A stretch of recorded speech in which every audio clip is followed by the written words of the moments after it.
한국 관광, 이제는 달라졌습니다. 남대문, 경복궁, 명동 쇼핑만이 전부가 아닙니다. 외국인 관광객들의 한국 여행이 진화하고 있습니다. 화려한 K-팝 공연장과 인스타그램 명소를 넘어 이제 그들은 한국인의 일상 속으로 들어가고 있습니다. 오늘은 도심 속 자연을 찾아 북한산에 오른 한 외국인 여행자의 특별한 이야기를 만나봅니다. K등산이라 불리는 이 새로운 문화체험, 과연 그녀에게 어떤 변화를 가져왔을까요? 서울 인천공항에 내리는 순간 그동안 영상으로만 봐왔던 한국의 모습이 눈앞에 펼쳐졌습니다. 공항 안내판에 쓰인 한글이 마치 예술 작품처럼 느껴졌어요. 지하철을 탔을 때는 깔끔하고 정돈된 모습에 감탄했죠. 서울 시내로 들어갈수록 높은 빌딩들과 화려한 네온 사인이 눈에 들어왔습니다. 이게 바로 내가 꿈꿔왔던 한국이구나. 숙소에 짐을 풀고 바로 경복궁으로 향했어요. 한복 대여점에서 고운 빛깔의 한복을 입고 궁 안으로 들어갔습니다. 수많은 외국인 관광객들 사이에서 사진을 찍고 SNS에 바로 업로드했어요. 친구들의 부러움 섞인 댓글이 폭포처럼 쏟아졌죠. 완전 한국인 다 됐네. 그 드라마에 나온 장소 맞아. 저녁에는 명동에서 쇼핑을 했습니다. 화장품 가게마다 친절한 직원들이 영어로 설명해주는 모습이 인상적이었어요. 유명한 먹자골목에서는 떡볶이, 호떡, 붕어빵까지 하나씩 맛보며 한국 길거리 음식을 만끽했습니다. 모든 것이 완벽했죠. 내가 좋아하는 K-드라마의 한 장면 속에 들어온 기분이었어요. 하지만 호텔로 돌아와 침대에 누웠을 때 이상한 감정이 밀려왔습니다. 뭔가 허전하고 공허했죠. 사진 속 웃고 있는 내 모습이 어딘가 어색하게 느껴졌어요. 내가 정말 여행을 즐기고 있는 걸까? 이게 진짜 한국인가? 어쩐지 마음 한구석이 텅 비어 있었습니다. 관광객으로서 표면만 후고 지나가는 느낌이 들었어요. 마치 영화 세트장을 구경하는 것처럼요. 창밖으로 보이는 서울의 야경은 분명 아름다웠죠.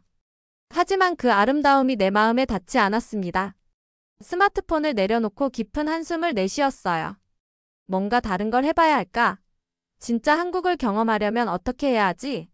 그 생각에 잠겨 있을 때 스마트폰에 숙소 단체 채팅방 알림이 떴습니다. 내일 북한산 등산하실 분? 그 메시지가 내 여행의 방향을 완전히 바꿀 줄은 그때는 몰랐죠.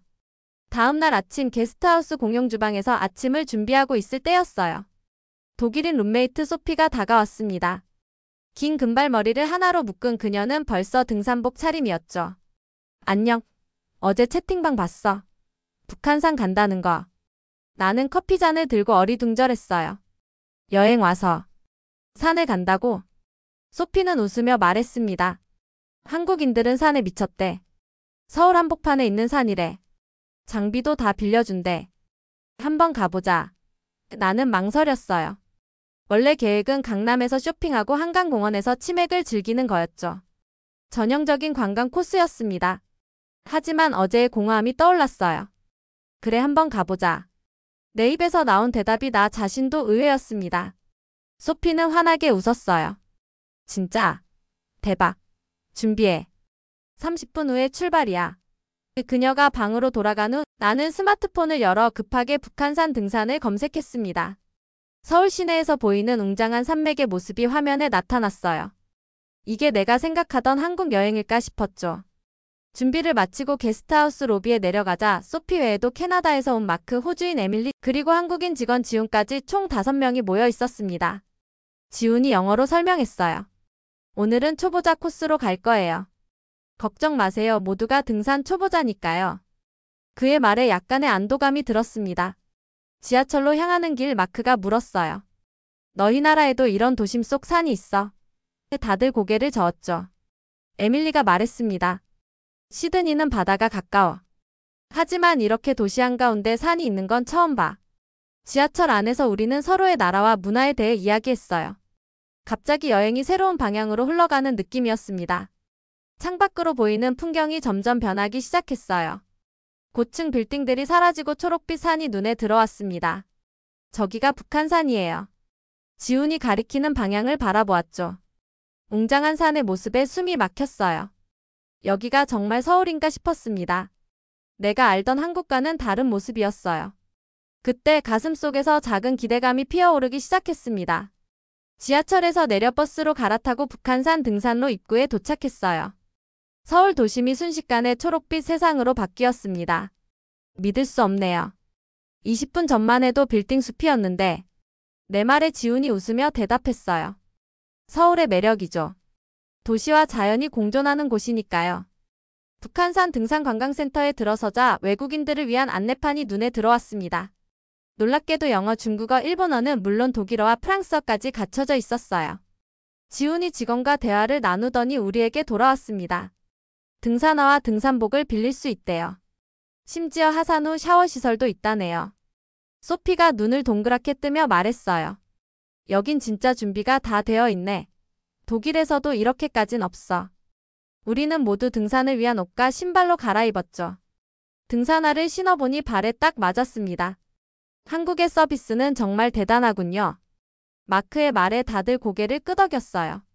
출발하기 전 지훈이 간단한 안전수칙을 설명했습니다. 물을 충분히 마시고 서로를 놓치지 마세요. 그리고 산에서는 모든 사람들과 인사를 나누는 게 예의랍니다. 인사를 나눈다고요? 낯선 사람과요? 의아했지만 고개를 끄덕였어요. 드디어 등산이 시작됐습니다. 처음에는 완만한 경사로였지만 점차 가파르게 변했어요. 다리가 금방 뻐근해졌죠. 괜찮아요? 천천히 가요. 에밀리가 내게 물었습니다. 나는 힘겹게 웃으며 대답했어요. 괜찮아요, 그냥. 운동 부족인가 봐요. 우리가 천천히 오르고 있을 때 반대편에서 내려오던 중년 부부가 웃으며 안녕하세요 하고 인사했습니다. 나는 당황했지만 지훈의 말을 기억하고 안녕하세요라고 답했어요. 그러자 그들이 밝게 웃으며 지나갔습니다. 이후로도 마주치는 모든 등산객들이 같은 방식으로 인사했어요. 젊은 사람, 나이 든 사람, 심지어 외국인 등산객들까지도요. 여기선 모두가 인사를 나누네요. 내 말에 지훈이 설명했습니다. 산에서는 모두가 평등하거든요. 직업도 나이도 국적도 중요하지 않아요. 그저 함께 산을 오르는 사람들일 뿐이죠. 그 말이 마음에 와닿았어요. 땀이 흐르는데 이상하게 마음은 가벼워졌습니다. 산길을 오르며 점점 더 많은 등산객들과 마주쳤어요. 가족 단위, 노인 그룹, 젊은 연인들까지 다양했습니다. 그들 모두가 우리를 보며 안녕하세요라고 인사했죠. 처음에는 어색했지만 점차 자연스럽게 안녕하세요라고 대답하고 있는 나를 발견했어요. 한국에서는 산에 오르는 것이 일종의 문화인가 봐요. 소피가 말했습니다. 지훈이 고개를 끄덕이며 대답했어요. 네, 특히 서울 같은 대도시에 사는 사람들에게 산은 휴식처예요. 주말이면 온 가족이 함께 산에 오르죠. 할아버지부터 손주까지요. 잠시 쉬어가기 위해 나무 그늘 아래 돌 위에 앉았어요. 물통을 꺼내 마시는데 옆에 앉은 에밀리가 물었습니다. 이런 경험은 처음이지? 여행 가이드북에도 잘 안 나오는 것 같아. 나는 고개를 끄덕였어요. 네, 처음이에요. 사실 한국 하면 강남, 명동, 케이팝 이런 것만 생각했거든요. 마크가 웃으며 말했어요. 나도 그랬어. 근데 이렇게 와보니 한국의 다른 면을 보는 것 같아. 그의 말에 공감했습니다. 도시의 화려함 뒤에 숨겨진 한국인들의 일상을 엿보는 기분이었어요.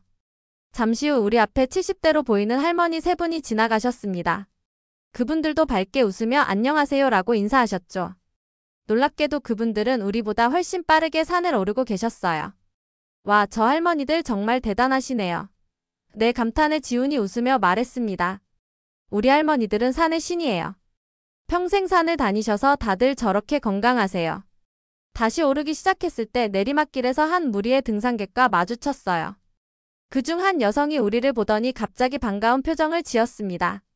외국인 친구들이네요. 어디서 오셨어요? 영어로 물었죠. 우리는 각자의 출신국을 말했고 그녀는 환하게 웃었어요. 한국에 오신 걸 환영해요.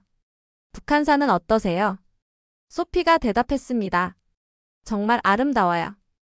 이런 경험은 처음이에요. 그 여성은 자랑스러운 표정으로 말했어요. 우리 북한산이 최고죠. 정상에 가면 서울 전체가 보여요. 꼭 올라가세요.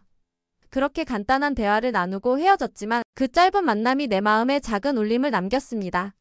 산길을 계속 오르며 땀이 흘렀지만 이상하게 마음이 편안해졌어요. 도시의 번잡함에서 벗어나 자연 속에서 낯선 사람들과 나누는 짧은 인사가 치유의 경험으로 다가왔습니다. 관광지에서는 결코 느낄 수 없는 진정성이 이곳에 있었어요. 아마도 이것이 진짜 여행의 묘미가 아닐까 싶었죠. 중턱쯤 올랐을까 작은 사찰 앞에 도착했어요. 지훈이 설명했습니다. 이곳은 북한산 중턱에 있는 작은 절이에요. 잠시 쉬어갈까요? 모두 지쳐 있었기에 절 앞 평평한 바위에 앉아 휴식을 취했어요.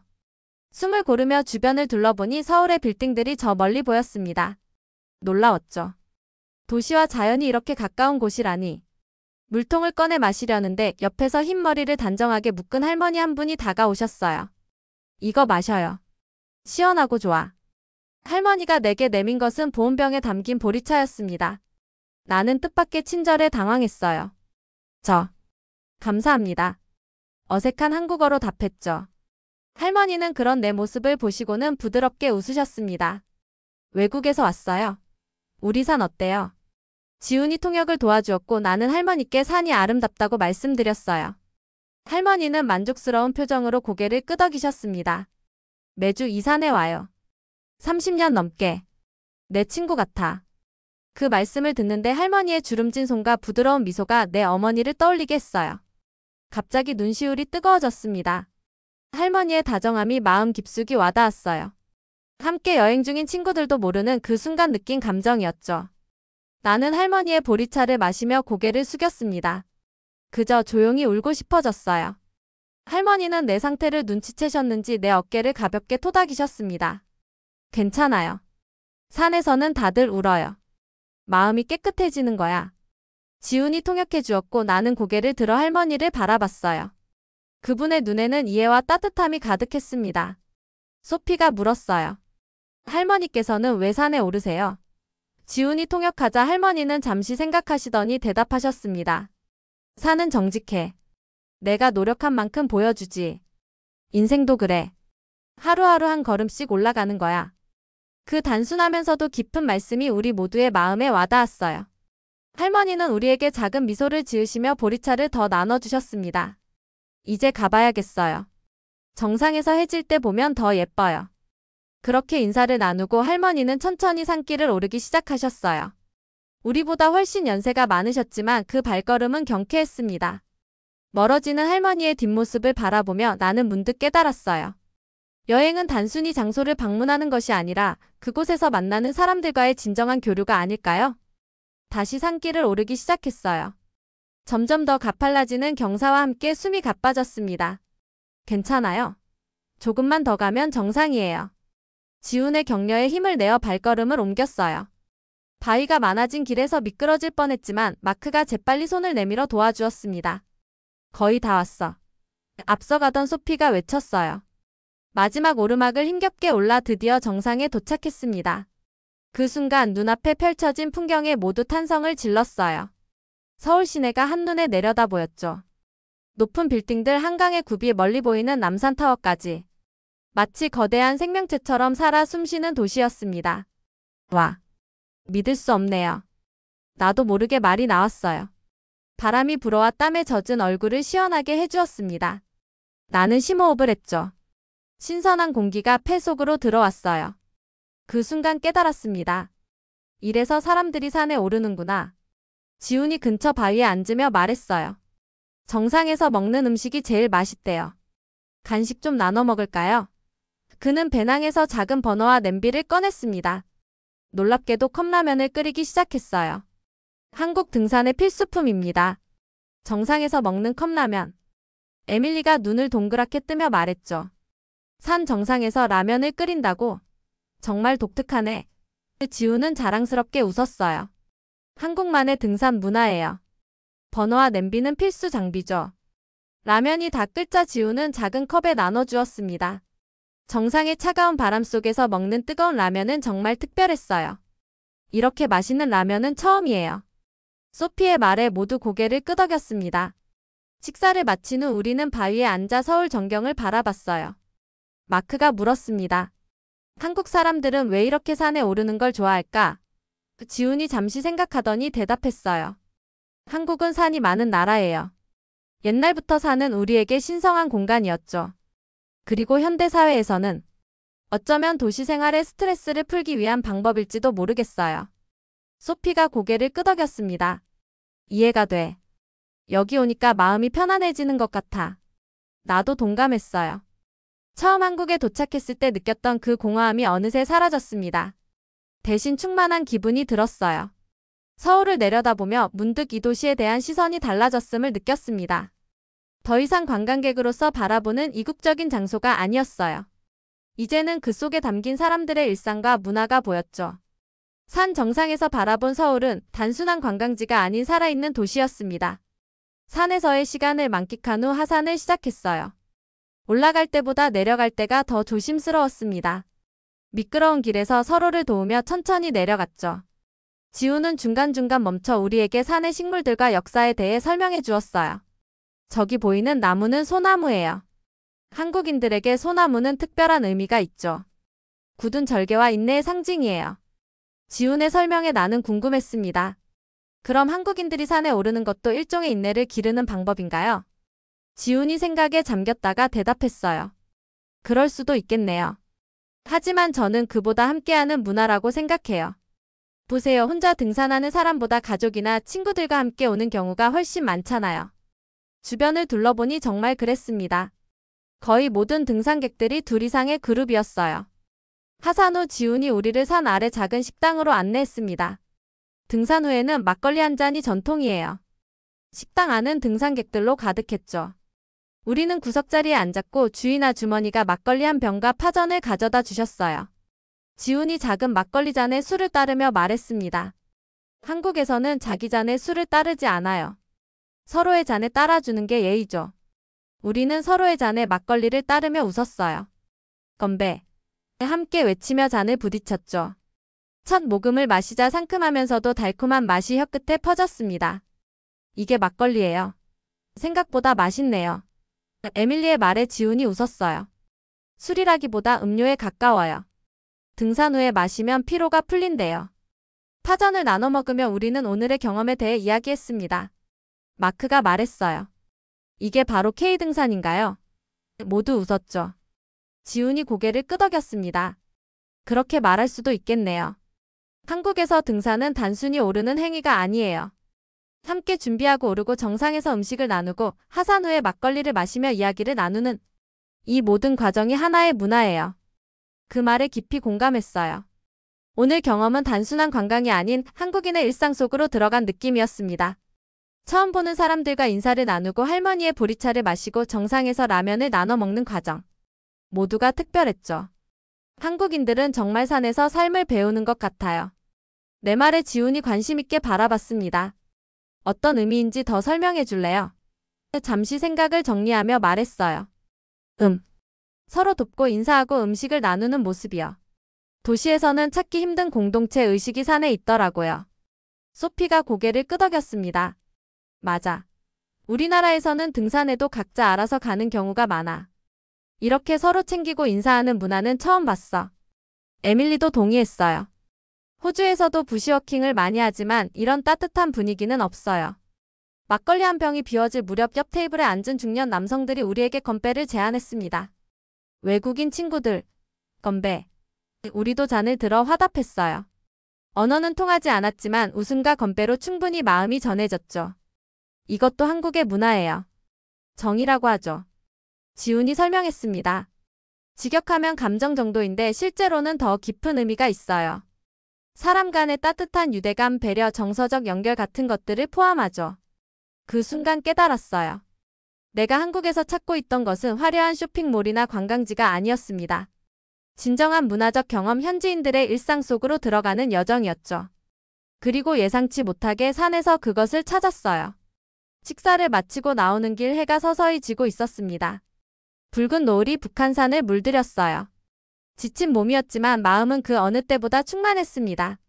함께 산을 오른 이들과 나눈 경험이 특별한 유대감을 만들어냈어요.